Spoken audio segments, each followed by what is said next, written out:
Hey guys, I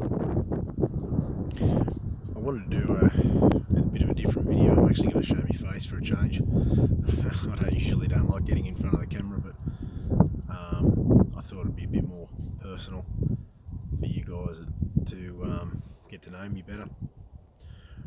I wanted to do a video about a new project that I've been doing investing a fair bit of time to investigate, make a decision. So I wanted to go through that today with you, and hopefully you can hear me. It's actually pretty windy out here today, and you may hear a plane's just started up over in another yard over the road there. So yeah, I wanted to get a new project, and there was a lot of criteria that I sort of dot pointed down that I'm going to go through with you as to why I made the decision for this particular caliber and this particular rifle.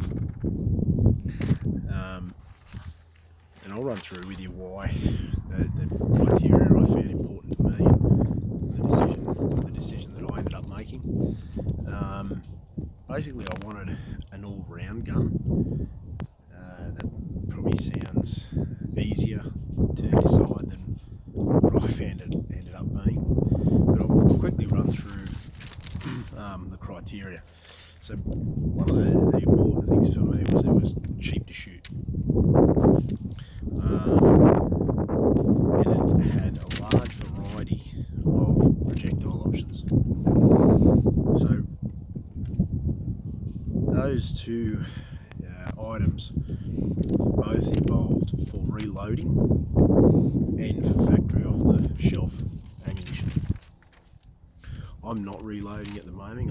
I buy everything off the shelf. I don't get to go hunting enough for me to warrant sitting down investing 1,000 Australian dollars for reloading equipment and then sitting down and reloading 1,000 rounds. You know, I don't go out enough, I don't shoot enough. But so I do buy factory stuff, but if it gets to the point where I do decide to reload, and I think for other people considering this as an option, reloading is definitely an option that you want to consider when you're choosing your caliber. Another criteria, I wanted a caliber that could blow holes through anything and everything at close range. Close range, talking up to 100 yards. For example, pigs, and also good for deer hunting. Otherwise known as the fun factor. Blowing holes through pigs is, that's pretty funny. It also had to be an effective hunting and target caliber out to and above 600 yards. So at this point, a lot of you will be already thinking of your preferred caliber and what you like. Now add to that thought pattern, I also wanted a caliber where if I went away on a trip a long way from home, out in the middle of nowhere, it had to be something that I could, if I ran out of ammo, whether that be reloaded or factory, I could go to the local gun shop, ring them up, have you got this, or go just drop in and see them, and chances are there'd be a high possibility that they would have, at the very minimum, the caliber that I'm chasing in factory ammo, and if not even a high likeliness that they may have the particular brand and projectile weight that I'm chasing.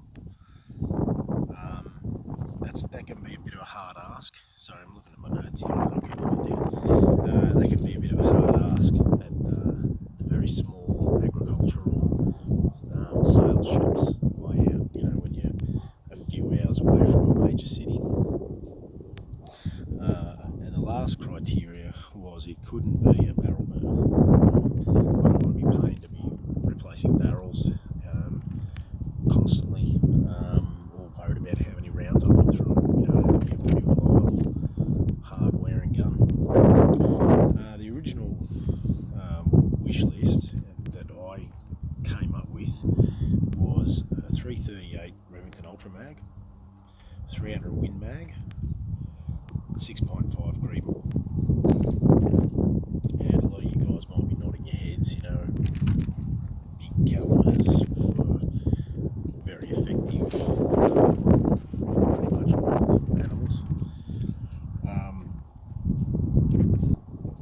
So that was my original wish list, but basically I ended up having to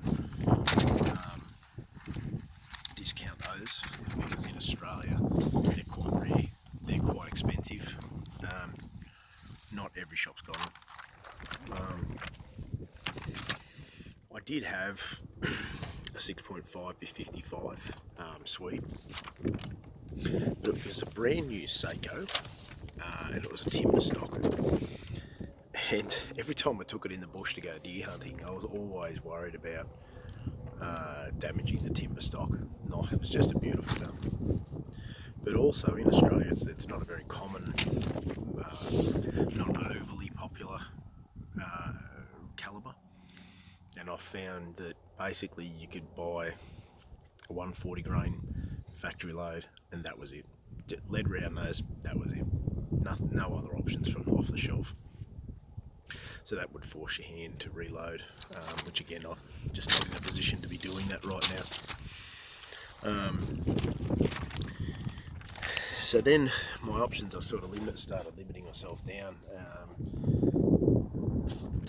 to tick all of those boxes, tick all that criteria, sorry. It was a 243, a 270, or a 308. 243, great calibre. 270, great calibre. 308, great calibre. 243 I thought was a bit light for what I wanted to do. 270s, looking at this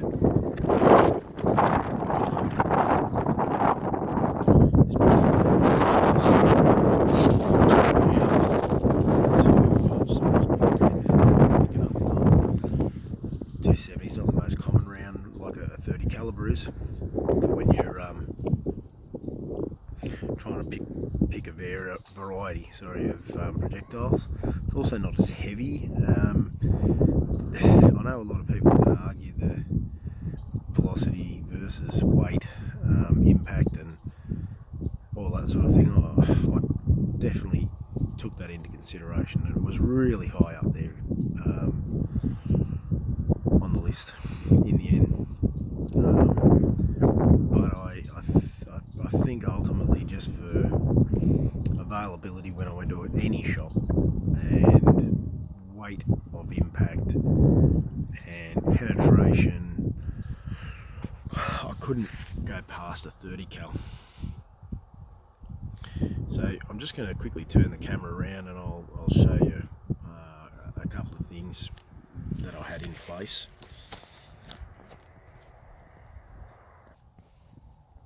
So here's a 6.5 by 55 that I kept over. I've recently sold my 6.5 55 to fund this new project. Just to show you by comparison, there's a 308, and have a look just for when I was talking about explaining variety of projectiles. Have a look at that. That's pretty cool. They're the Winchester Deer Season XP. That's a 150 grain extreme point.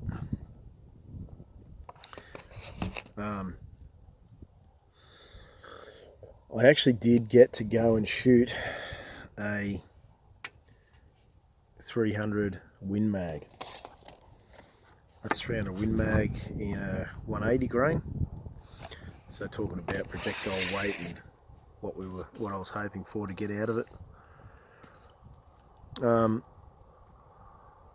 The reason I didn't end up going with a 308, I shot this 300 Win Mag, absolutely fell in love with it.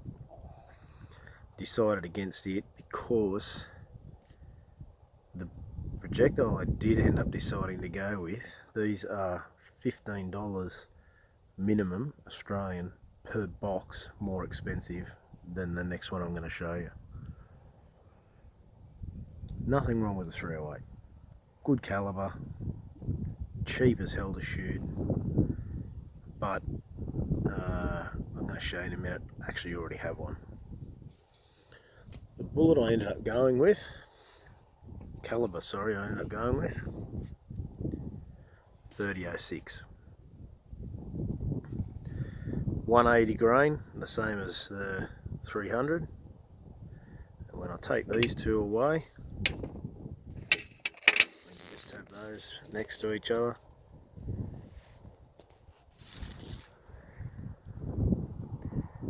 Not a heap of difference in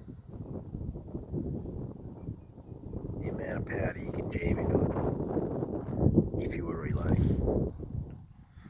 Yes, these are going to go quicker. Yes, these are the latest and greatest technology. These things have been around for what, 100 years or whatever. Ex-military, so they're common. They're still a 30 grain, still the same weight, just a little bit less powder. They're not going to burn out with a really thin neck compared to shell.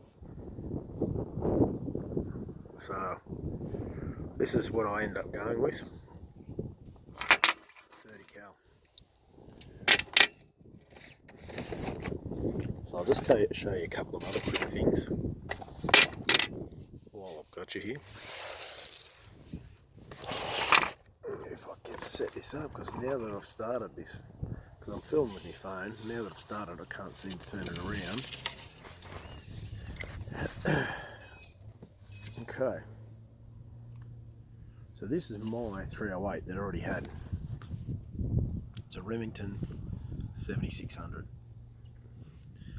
Magpul stock, Magpul foregrip. It's got an Lucky 13, which is an Australian brand detachable 10 round mag. They're really nice, they're metal alloy.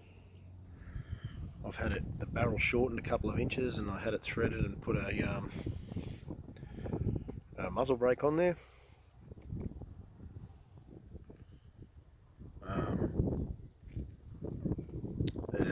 I've just got an EGW pick rail on there,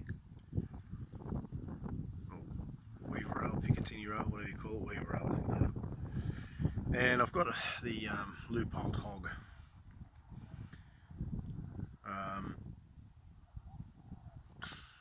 It's alright, to be honest with you. I bought it to be a bit of a scrub gun. It's a bit too heavy for that. Very heavy, very clunky. I'll come back here and see very heavy and very clunky in its action. So the rifle I've actually ended up with, and I'm pretty happy with it, is a Hauer 1500. It's got the, here we go, see if I can just see, I'm looking at this from in front now. It's got a fluted barrel, makes it a little bit lighter for stalking deer in the bush. It's got the rubber, sorry this is terrible, sorry guys, I can't turn the camera around now that I've started recording in selfie mode. Didn't realise until I'd done it. Nice thick butt pad, shoulder pad, recoil pad. Yeah, the rubber grip, which I think's ugly, bulky, heavy, but I'm not going to have to worry about knocking it around in the bush. If I go camping out overnight, I'm not going to have to worry about rain affecting it. I may end up going with a Boyd stock later on to lighten it up a bit, but at the moment I'll just leave that and see how it goes. And I've topped it up with my very first scope I ever bought, Leupold VX1 3-9x40, the good old 3-9x40. Been around forever, does the job. The plans will be to have quick release rings. This will be bush stalking, and then I'll have a 6 to whatever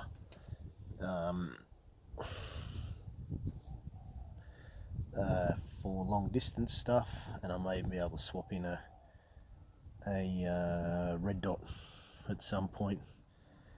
But that's it there.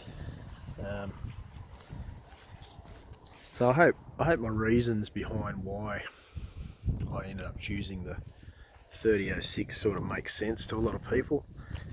Please please feel free to comment.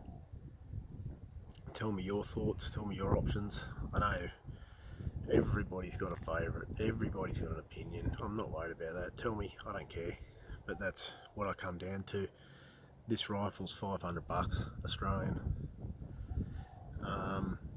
And as you're probably aware, the Hauer, Japanese made, sub MOA, accuracy. Yeah, I think you can't go wrong. I think they're a nice rifle for the price. Cheap, fun. Alright, cheers guys.